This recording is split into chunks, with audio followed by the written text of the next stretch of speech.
ओम नमो सद्गुरु चरण कमलेभ्यो नमः। ओम नमो सद्गुरु चरण कमलेभ्यो नमः। ओम नमो सद्गुरु चरण कमलेभ्यो नमः। ओम नमो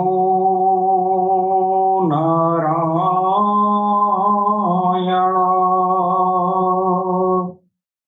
ओम नमो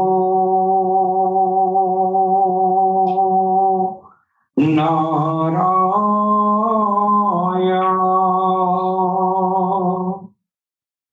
ओम श्री काल्की वैष्णवे नमः। ओम श्री काल्की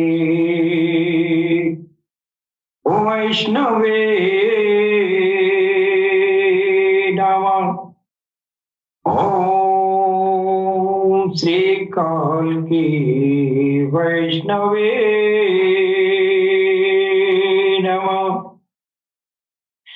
ओम पूर्णमद पूर्णमिदं पूर्णात् पूर्णमुदच्यते पूर्णस्य पूर्णमादाय पूर्णमेवावशिष्यते। ओम शांति शांति शांति। तेजो असि तेजो महि विर्जमसि विर्जमहि बलमसि बलं महि ओदोऽसि ओदो महि पश्येमु शरदशतं जीवेमु शरदशतम् प्रब्रुवामु शरदशतम् शृणुयामु शरदशतम् अधिनाहस्यामु शरदशतम् भूयश्च शरदशतात्। ॐ शं नो मित्रसंवरुणः शं नो भवत्वर्यमा शं नो इन्द्रो बृहस्पतिः शं नो विष्णो रुक्रमः।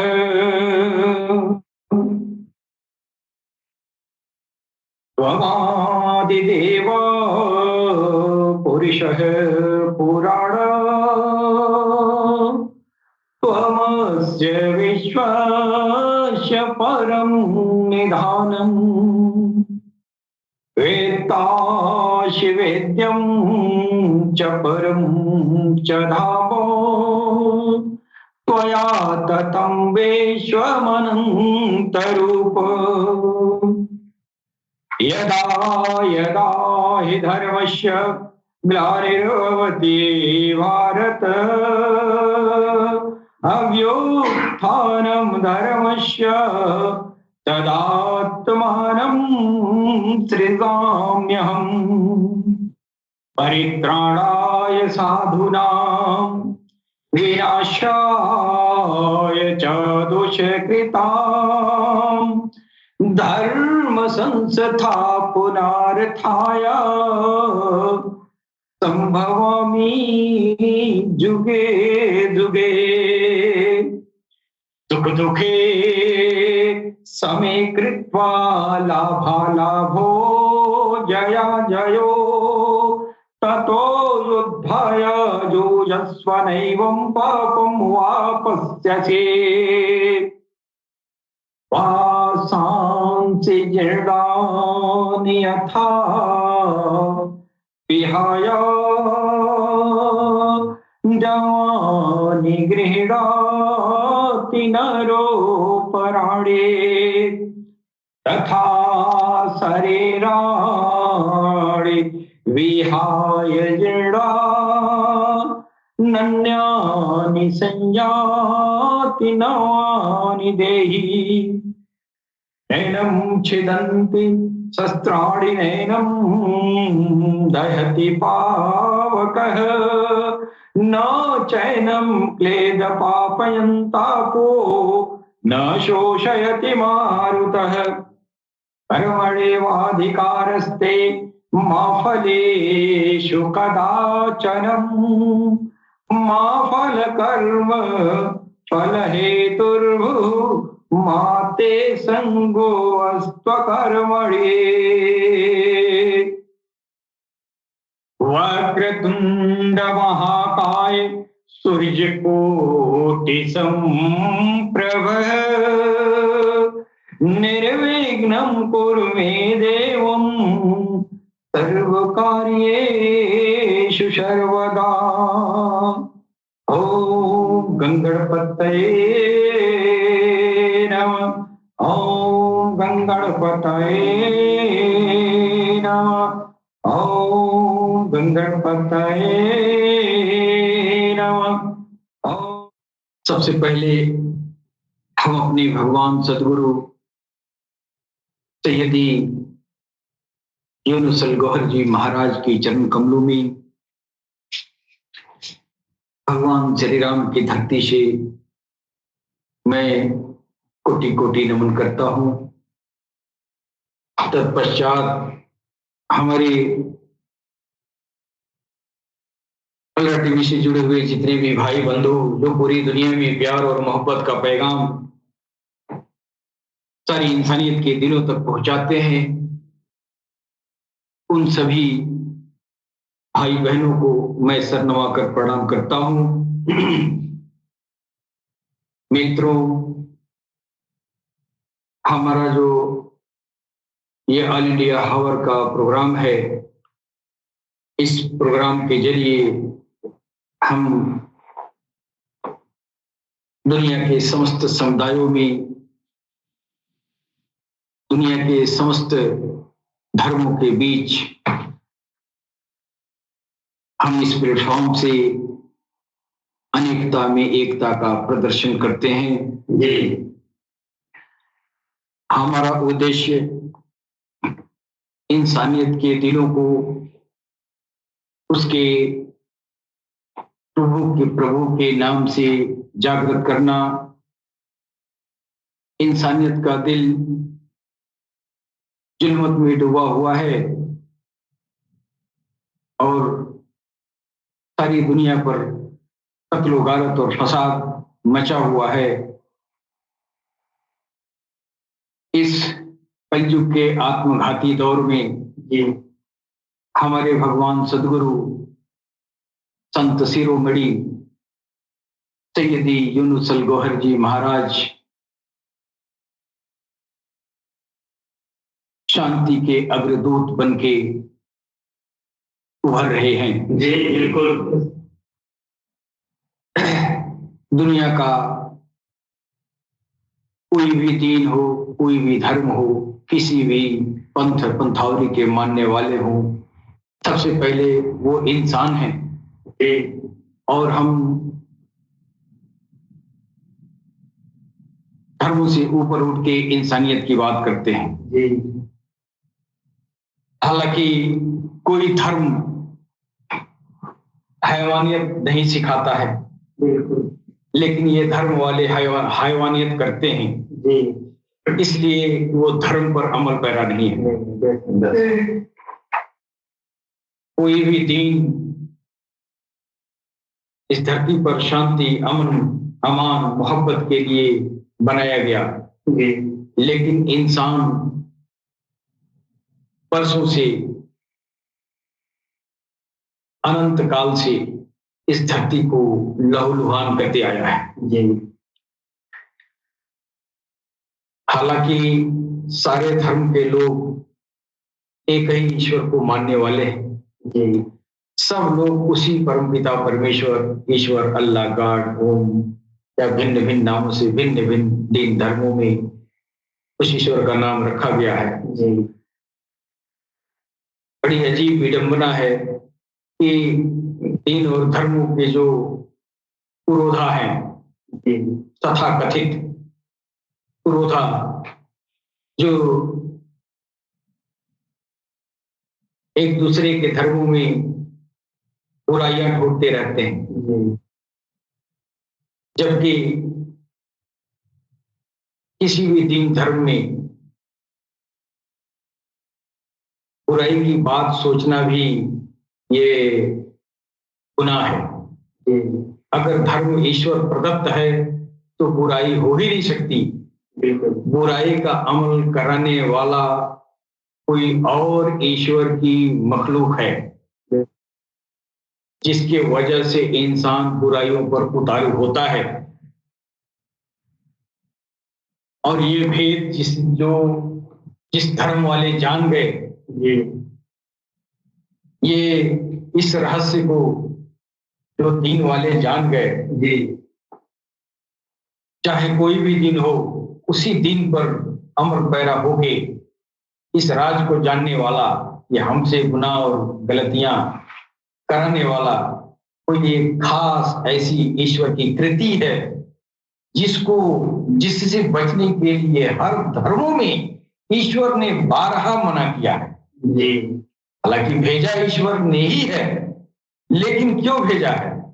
अगर वो नहीं रहेगा तो फिर मेरी इम्तिहान नहीं होगा। जी ये दुनिया इम्तिहान का जगह है। जी और ये बात सारे धर्म वाले भूले रहते हैं कि हम यहाँ ऐशो इशरत के लिए, सुख समृद्धि के लिए इस धरती पर आए हैं। और इसलिए धर्म के जो तथाकथित पुरोधाओं की जो प्रवचन है, जो तकरीरें हैं, जो आलिम है, जो ज्ञानी है धर्म के नाम पर, जी वो लोग जो है धर्मों में सुख समृद्धि की तलाश करते हैं, लेकिन यह बात जो है सिरे से खारिज करते हैं। और हम देखते हैं कि बड़े बड़े साधु महात्मा और बड़े बड़े प्रवचनकर्ता के प्रवचन में यह बात हमको सुनने में नहीं आती है कि ये दुनिया इम्तिहान के लिए है। इंसान को ये इम्तिहान के ये जो है हाल में बैठाया गया है। या ये दुनिया आपकी परीक्षा की घड़ी है।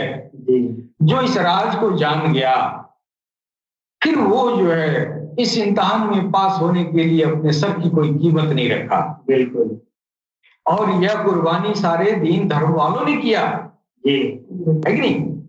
यह कुर्बानी तकरीबन सारे धर्मों ने किया, और इसलिए किया कि वो इस हकीकत को जान गए थे कि ये हम इंसानों के बीच जो नफरत फैलाने वाली जो कीटाणु है, वो ईश्वर की एक वो भी एक कृति है, एक प्राणी वर्ग वो भी है।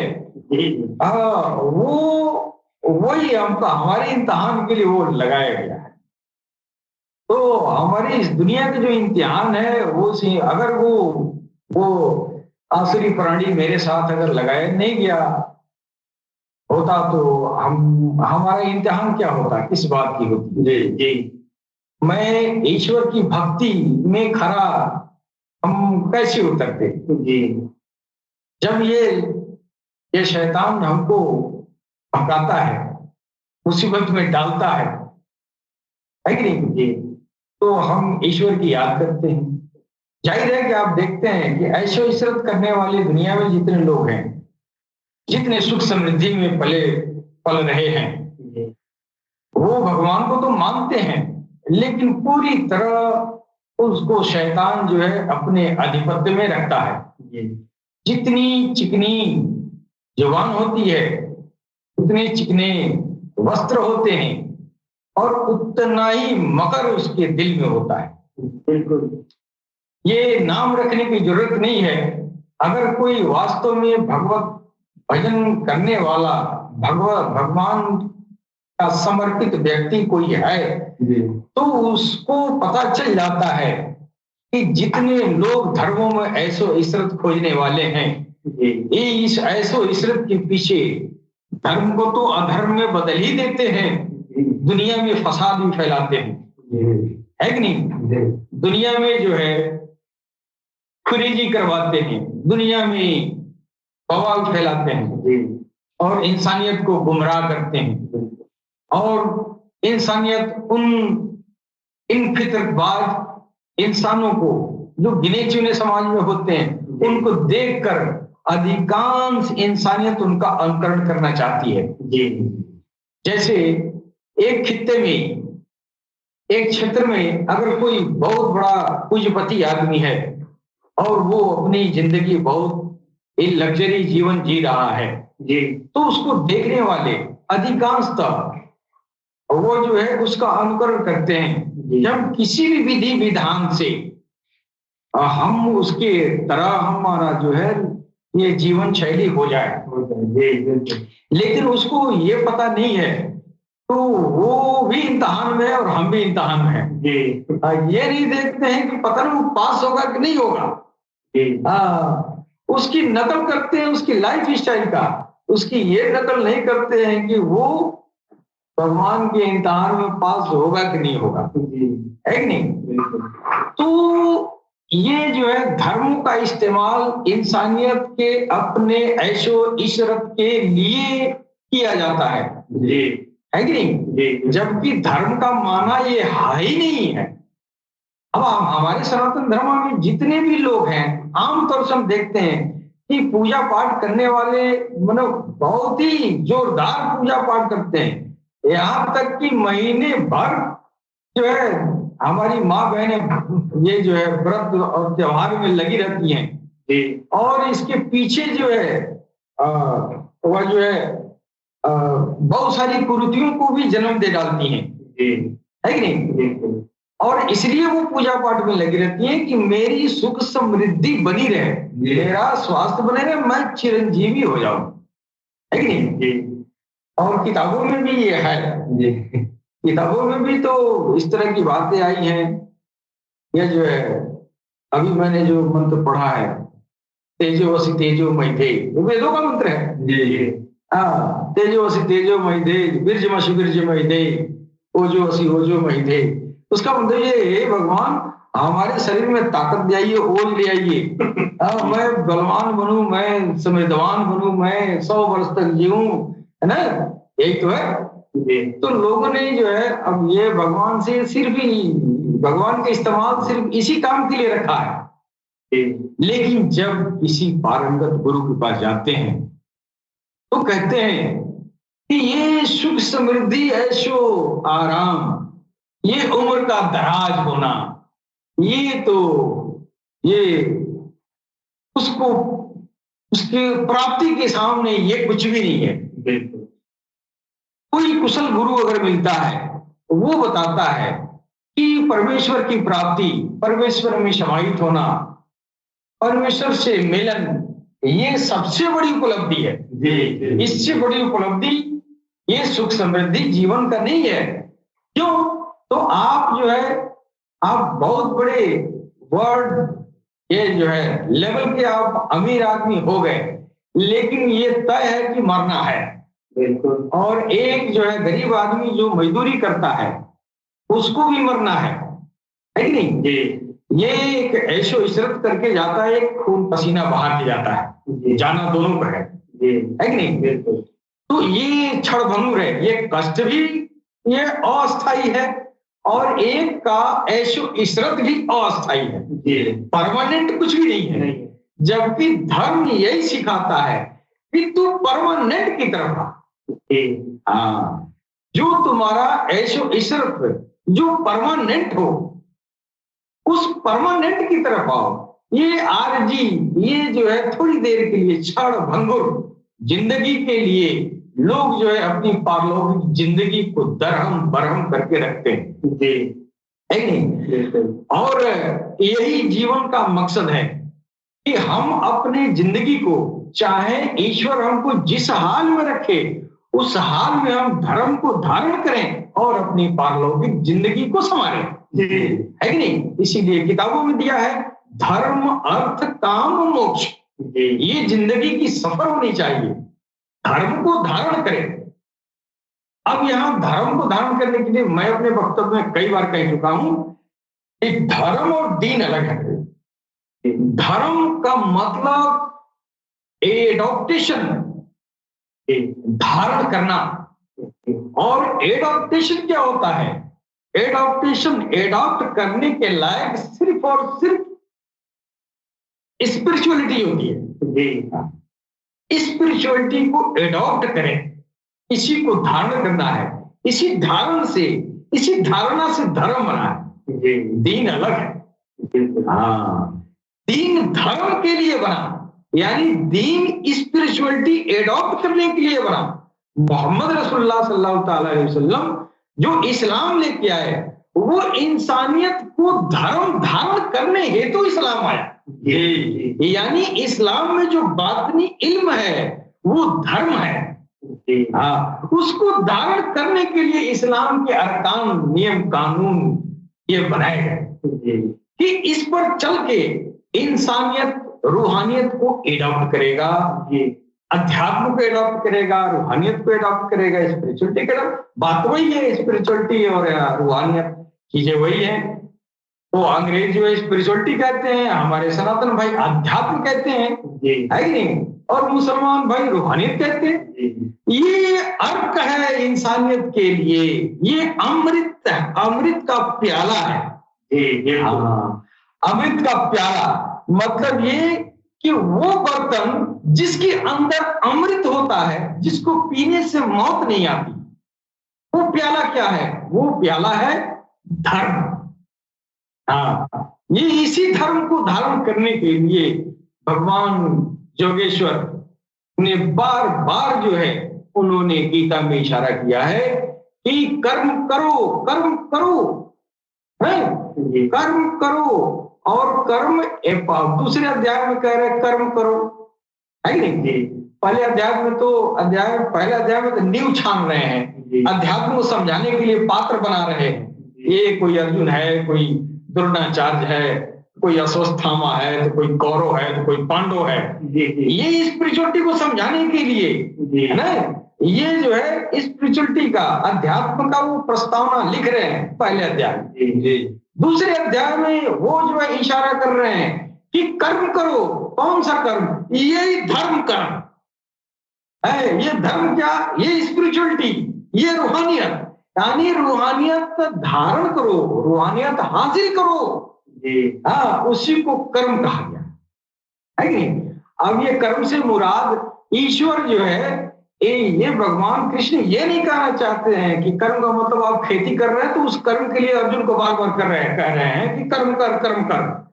कर्म करने का मतलब ये कि तुम वो काम कर जिससे तेरी मोक्ष हो जाए। हाँ, धर्म अर्थ काम मोक्ष। पहले कर्म करके धर्म धारण कर, है नहीं? कर्म करके धर्म धारण कर। कर्म नहीं करेगा तो धर्म नहीं आएगा, है कि नहीं? याद रहे, धर्म का मतलब स्पिरिचुअलिटी, धर्म का मतलब हिंदू मुसलमान नहीं। धर्म का मतलब कभी भी हिंदू मुसलमान नहीं है। धर्म का मतलब स्पिरिचुअलिटी, ओनली स्पिरिचुअलिटी।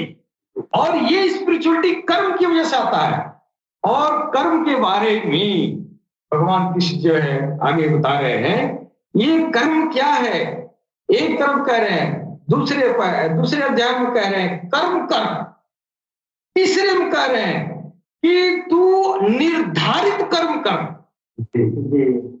ध्यान रखिए, पहले अध्याय में कह रहे कर्म कर, यानी स्पिरिचुअलिटी धारण कर, एक रूहानियत को पकड़, है रूहानियत का काम कर। हाँ, रूहानियत से संबंधित जो काम है उसको कर्म कहा गया। कर्म हल चलाना, खेती करना, दुकानदारी करना, ये गीता का कर्म नहीं है। गीता का कर्म ईश्वर की राह में चलना है। उस कर्म को उन्होंने कहा कि ये कर्म कर, और दूसरे अध्याय में आगे कह रहे हैं तू निर्धारित कर्म कर। अब ये निर्धारित, उसी कर्म को निर्धारित क्यों कह दिया गया? निर्धारित इसलिए किया कहा गया कि पहले से ईश्वर की तरफ से ये निर्धारित कर दिया गया है कि इंसान जाएगा तो इसी अमुक काम को करेगा, ये इसका मुख्य काम है, बाकी सारा गौण काम है। यानी ईश्वर की राह में चलना और ईश्वर तक पहुंचना, ये निर्धारित कर्म है कि नहीं? अब उस कर्म की विशेषता को और बढ़ा रहे हैं, कह रहे हैं वो निर्धारित कर्म कर जो मैंने तेरे लिए निर्धारण किया। अब निर्धारित कर्म कृष्ण के पहले स्पिरिचुअलिटी नहीं थी। इसका मतलब ये नहीं हुआ कि वो निर्धारण उसी में सिर्फ महाभारत के युद्ध में ही कर रहे हैं, नहीं। वो कह रहे हैं मैंने कल्प के आदि में मैंने ऐसे इल्म को, इस ज्ञान को, इस रूहानियत को, इस अध्यात्म को, इस स्पिरिचुअलिटी को मैंने सूर्य से कहा था। इसका मतलब यह पहले से आ रहा है कि नहीं? इसका मतलब यह कर्म का जो निर्धारित कर्म है वो पहले से आ रहा है। और आगे कृष्ण भी एक जगह भगवान कृष्ण कह रहे हैं कि मैंने यह ज्ञान मेरे से पहले भी ऋषि मुनियों ने गाया है, फिर आने वाले युग में भी यह ज्ञान, यह गीता गाई जाएगी। यानी ये स्पिरिचुअलिटी पहले भी थी और आने वाले दौर में भी होगा, है कि नहीं? अब आने वाले दौर में क्यों होगा? आने वाले दौर में इसलिए होगा कि जब जब धर्म की हानि होगी, है कि नहीं? आगे लिखा गया ना, यदा यदा हि धर्मस्य ग्लानिर्भवति भारत अभ्युत्थानम धर्मस्य तदात्मानं सृजाम्यहम् धर्म संस्थापनार्थाय संभवामि जुगे जुगे। यानी धर्म को स्थापित करने। अच्छा ये बताइए, अगर उस जमाने में इस धर्म का मतलब जो कृष्ण के जुबाने मुबारक से निकला, अगर उस धर्म का अर्थ हिंदू मुसलमान होता तो उस समय तो मुसलमान आए नहीं थे, नहीं। तो किसकी रक्षा करने के लिए कह रहे थे? लोग पागल हैं। गीता की एक एक अक्षर का ज्ञान, एक एक अक्षर का कायदे से ध्यान दिया जाए तो हिंदू मुसलमान की नफरत मिट जाएगी। गीता वो चीज है, थोड़ी सी सोचने की बात है। जब जब धर्म की हानि होगी तब तब मैं आऊंगा, है कि नहीं? उन्होंने वादा किया धर्म की हानि होगी तब तब मैं आऊंगा। अच्छा ठीक है, आज तक जो है ही पहले तो सनातन धर्म था, माना कि आप हिंदू कह रहे हैं कि हम ही पहले थे, माना आप ही थे। अच्छा ठीक है, उसके बाद से आपके धर्म की हानि जितने भी हज़रत आदम सफीउल्लाह से लेके हज़रत ईसा इब्राहिम खलीलुल्लाह, हज़रत मूसा कलीमुल्लाह, हज़रत ईसा रूहुल्लाह, हज़रत मोहम्मद रसूलुल्लाह तक इतने धर्म आ गए धर्म। अब आपका धर्म बिगड़ा नहीं, अब तक हानि नहीं हुआ। अच्छा जितने ये सब हुए कहां से गए? अब तक जितने भी ईसाई हुए पहले तो आप ही थे, पहले तो सनातनी थे। इन्हीं सनातनी में से ना ये हज़रत इब्राहिमी दीन में चले गए, इन्हीं में से ईसा अलैहिस्सलाम के पीछे चले गए, इन्हीं में से मूसा कलीमुल्लाह के साथ चले गए, इन्हीं में से मोहम्मद रसूलुल्लाह के साथ चले गए। तो तेरे दीन की हानि नहीं हुई। अगर तेरा दीन का हानि का मुराद यही है तो तेरा कृष्ण कहाँ है अब तक कि इतने धर्म में आ गए और तेरा वो वादा करके आया ही नहीं? मालूम हुआ कि उसका मतलब ये है ही नहीं है जो कह रहे हैं भगवान कृष्ण, जब जब धर्म की हानि होगी तब तब मैं आऊंगा, है कि नहीं? जब जब धर्म की हानि होगी मतलब जब जब रूहानियत की हानि होगी, यानी लोग ऐशो इशरत में पड़ेंगे, लोग सुख समृद्धि में पड़ जाएंगे, लोग भगवान को भूल जाएंगे। जब जब इस ज्ञान की हानि होगी तब तब मैं आऊंगा। वो मोर पंख लगा के नहीं, सरकार गौहरशाही बन के, बिल्कुल सैयदी यूनुसल गौहर बन के, है कि नहीं? बिल्कुल वो इस तरह आएंगे, स्वामी विवेकानंद जैसे बन के, कबीरदास बन के, रैदास बन के, है कि नहीं, ये तुलसीदास बन के, ऐसे ऐसे हस्तियां, गुरु नानक बन के, मोहम्मद रसूलुल्लाह बन के, है कि नहीं, इब्राहिम खलीलुल्लाह बन के, ऐते आदम सफीउल्लाह बन के, ऐते ईसा रूहुल्लाह बन के, कौन आएगा? वही कृष्ण आएगा। वो कृष्ण है, जितने ये है सब कृष्ण है। इसलिए कृष्ण ने वादा किया था कि जब ये सनातन कौम जिस समय थी और बाकी नहीं थी, तो क्या था? धर्म में रूहानियत, है कि नहीं, रूहानियत। अब ये धर्म खत्म होने लगा, यानी आप भगवान से दूर होने लगे, सुख समृद्धि में पड़ गए, संसारिक जीवन को आपने सब कुछ बना लिया, पारलौकिक जिंदगी भूल गए, इसलिए अडॉप्ट करना भूल गए, रूहानियत को अचीव करना भूल गए, अध्यात्म पर चलना भूल गए, आत्मा परमात्मा की बात भूल गए, आप कहां से आए ये भूल गए, कहां जाना है ये भूल गए। ये धर्म की हानि है। इसको फिर जगाने के लिए कहीं आदम आए, कहीं इब्राहिम, कहीं मूसा, कहीं ईसा, कहीं मोहम्मद रसूलुल्लाह, और कहीं सैयदना इमाम मेहदी सरकार गोहरशाही, उदखिल समावेल, मैत्रेय, बुद्धा, तीर्थंकर, कल्कि अवतार, मसाया बन के आए। बिल्कुल, ये है कृष्ण। इस कृष्ण के लिए कृष्ण ने कहा था कि जब जब धर्म की हानि होगी मैं आऊंगा, और वो आज सरकार गोहरशाही के रूप में आके और सारी इंसानियत के दिलों को, ये धर्म को धारण करवा रहे हैं। सबके दिलों में भगवान के नाम बसा रहे हैं, सारी इंसानियत को ये अभियान चला दिया है। तो किसी भी दीन और धर्म में रहो, तो कहीं भी रहो, उससे मतलब नहीं है। तू अपने भगवान का नाम अपने दिल में धारण कर ले, तुम स्पिरिचुअलिटी धारण कर लिया, तुम धर्म को धारण कर लिया, तुमने ये जो रूहानियत को धारण कर लिया, ये है तुमने धर्म की रक्षा करना। ये है धर्म की रक्षा। ये धर्म की रक्षा ये नहीं है कि हिंदू मुसलमान को मारे, मुसलमान हिंदू को मारे, ये धर्म की रक्षा नहीं है। और मुसलमान भाई धर्म नहीं है, मुसलमान भाई दिन है, उसके अंदर जो हीरा है वो धर्म है। हाँ, वो सनातन है। उसी सनातन को जो सारे दीन में निहित है, उसी सनातन को पूरी रुई जमीन पर कायम करने के लिए सरकार गोहरशाही काल की अवतार इमाम मेहदी सलाम का आना इस जमीन पर, उनकी तशरीफ आवरी इस हेतु हुआ है कि सारी इंसानियत धर्म को धारण कर ले। हमारे किताबों में आया है कि काल के अवतार आएंगे, पूरी इंसानियत को पूरी रुई जमीन पर सनातन धर्म का झंडा लहराएंगे। ये है सनातन धर्म का झंडा। क्या दिलों में रब का नाम आ जाए, इस नाम के जरिए रब से मिल जाए, चाहे तेरा धर्म हिंदू हो या मुसलमान। ये है सनातन। सनातन का मतलब हम दीन नहीं है, हम आत्मा और परमात्मा का ज्ञान है।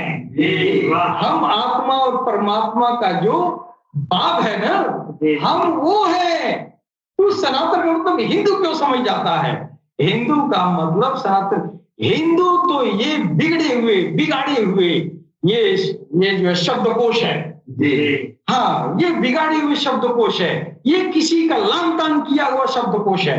हम सनातन हैं, मतलब भगवत गीता कह रही है ईश्वर परमात्मा सनातन है, आत्मा सनातन है।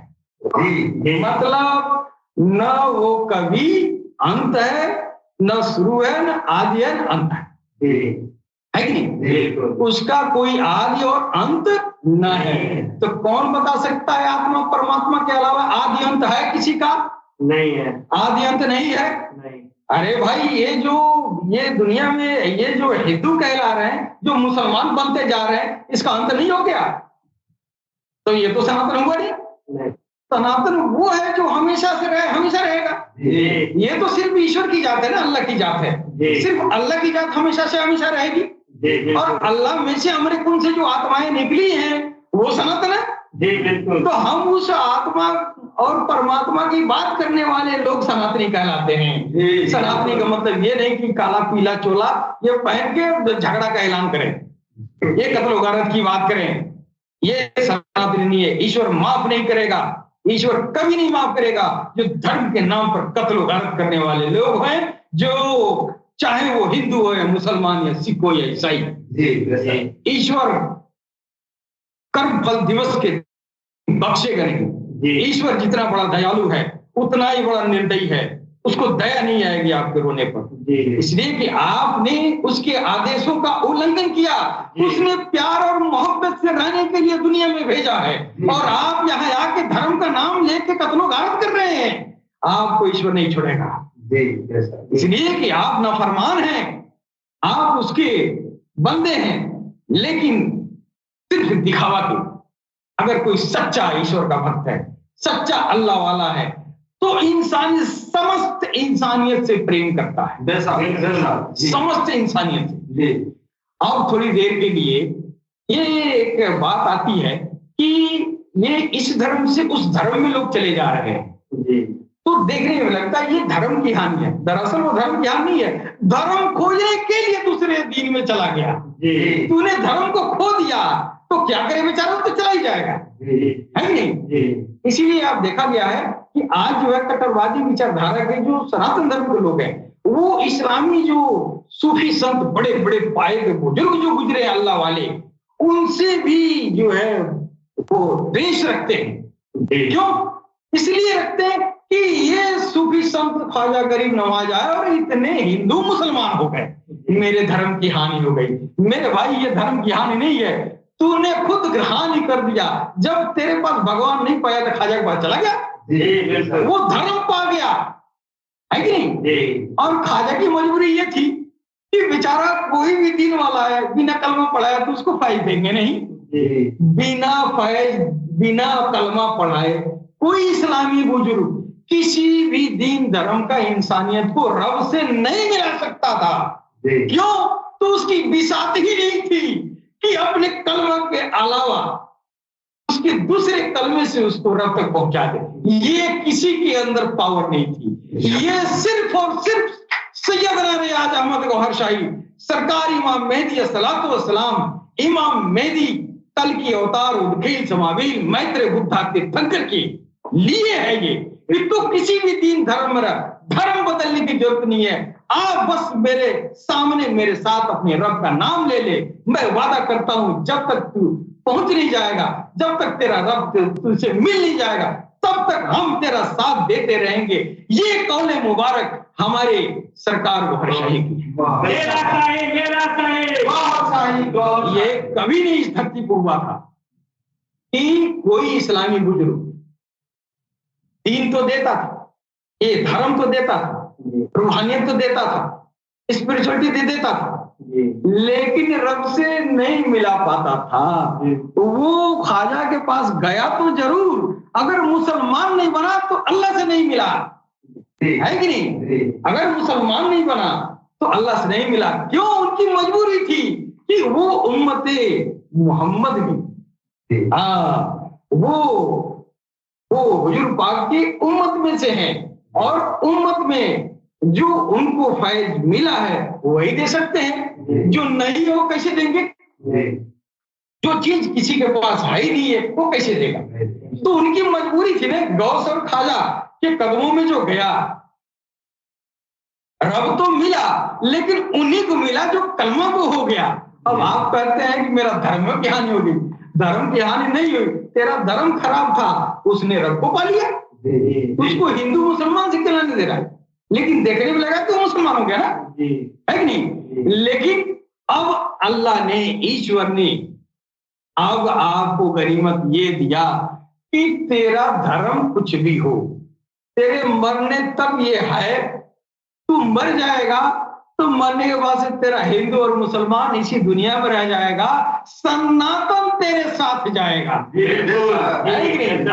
तो सनातन को क्यों नहीं अडॉप्ट करें, है कि नहीं? तो सनातन के अडॉप्ट करने के लिए गौस और ख्वाजा के सामने मजबूरी थी कि बिना कलमा पढ़ाए सनातन पर अडॉप्ट नहीं करा सकते थे, है कि नहीं? ये सिर्फ और सिर्फ काल की अवतार के लिए था कि काल की अवतार आएंगे और समस्त संसार में ये सनातन का परचम लहराएंगे, बिल्कुल। वो सनातन का वर्जन का मतलब ही नहीं कि भगवा झंडा लहराएंगे। भगवा झंडा तो तेरा बनाया है। भगवा दिल हो गया, दिल हो जाए तब तो है। भगवा का मतलब रंगना हुआ है कि नहीं? दिल रंग जाए रब के रंग में, ये कृष्ण के रंग में रंग जाए, ईश्वर परमात्मा के रंग में, अल्लाह के रंग में रंग जाए, इसको भगवा कहते हैं। ये रंगना है। भगवा से मुराद ये है कि नहीं? लेकिन आप तो ये समझ बैठे हैं कि यही धर्म है।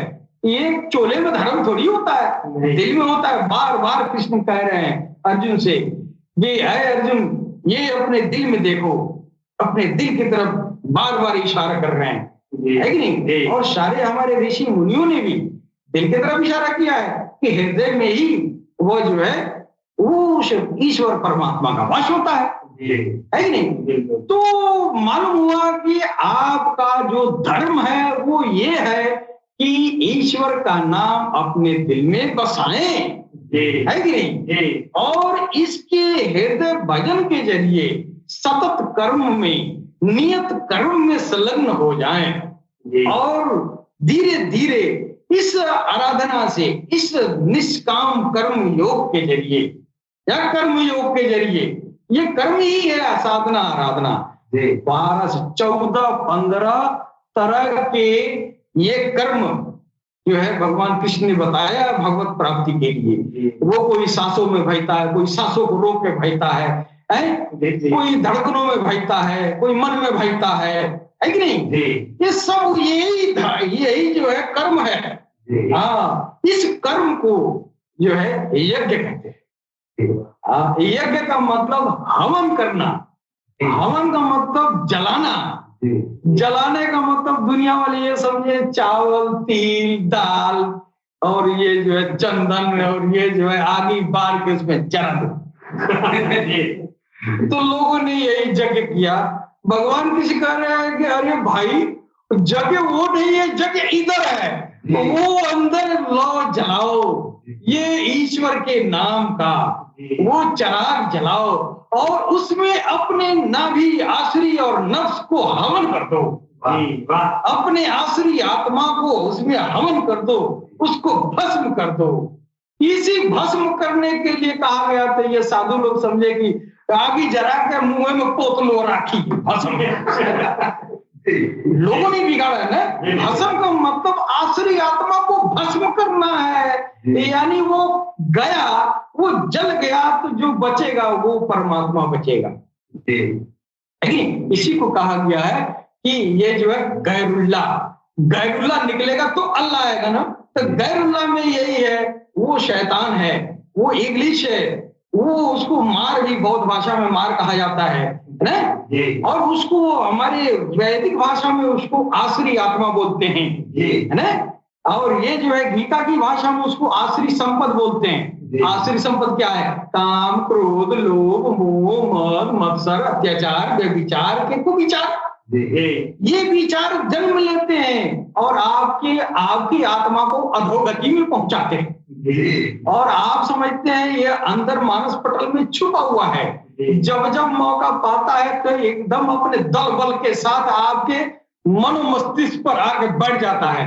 नतीजा आप थोड़ा सा प्रभुत्ववान है दुनिया में तो आप दूसरे के ऊपर जुर्म करते हैं, माफ नहीं करते हैं, प्यार की भाषा बोलते हैं, अंदर जलन रहती है, ऊपर से मकान में कुछ और, दुकान में कुछ और। ये कब होता है? जब आपकी शुद्धि नहीं हुई, आपने धर्म को धारण नहीं किया, आपने ईश्वर को पाने की कोशिश नहीं किया, आपने कृष्ण की बात नहीं माना, आपने कृष्ण का कर्म नहीं किया, आपने कृष्ण का वो जो है कर्म योग जो बता रहे हैं, निर्धारित कर्म बता रहे हैं, उसको आपने नहीं किया और आप जो है उस आश्री आत्मा के आधिपत्य में दबे हुए हैं, गैरुल्लाह चारों तरफ से घेरे हुए हैं और आपको पता नहीं है वो ईश्वर से कभी मिलने नहीं देगा। ये ईश्वर से मिलने के लिए आप किताबों का सहारा लेते हैं, नैतिक शिक्षाओं का सहारा लेते हैं। क्या नैतिक शिक्षा करने वाले पापाचार में ये लिप्त नहीं पाए जा रहे हैं। पाए जाते हैं। ये नैतिक शिक्षा से ये आसुरी आत्मा संतुष्टि ही नहीं होती है। इसलिए इस यज्ञ कर्म को करने के लिए भगवान कृष्ण ने बारहा कहा है अर्जुन से, अरे अर्जुन कर्म कर, निर्धारित कर्म कर, जिससे तुम इस पापाचार्य से आचरण से मुक्त हो जाएगा। जब मुक्त हो गया तब तुमने धारण को धारण कर लिया, और जब धारण कर लिया तू पाक पवित्र साफ सपाक हो गया। तेरे अंदर से गैरुल्लाह यानी गैर भगवान, गैर ईश्वर निकल गया, बच के आ गया। बस वही बच गया जो उसमें से निकल के आया था, वो ईश्वर का अंश बच गया, यानी ईश्वर बच गया, है कि नहीं? और यही सारे धर्म के संतों ने किया है। बिल्कुल। गैर ईश्वर को निकाला, ईश्वर बुलाया, गैर ईश्वर निकला, ईश्वर बच गया, गैर उल्लाह निकला, अल्लाह बच गया, है कि नहीं? तो ये सब चीजें जो है ये अपने का शुद्धिकरण करना, अपनी आत्मा को अधोगति से बचाना, अपने आत्मा को शुद्ध करना, अपने दिल को सफाई करना, ये अध्यात्म है और इसी को धर्म कहते हैं। और ये धर्म वो सब लोगों ने एडॉप्ट किया है, सारे दीन वालों ने, यहाँ तक कि हज़रत आदम से लेके मोहम्मद रसूलुल्लाह तक। और यह मुहिम सरकार गौहरशाही इमाम मेहदी काल की अवतार सारी इंसानियत के लिए अब ये किताब खोल कर रख दी है कि धर्म का कोई शर्त नहीं, आओ आओ अपनी आत्मा को परमात्मा में मिला लो। इसके साथ ही अपनी वाणी पर विराम देते हुए सलाम, नमस्ते, सत श्री अकाल, भाषण।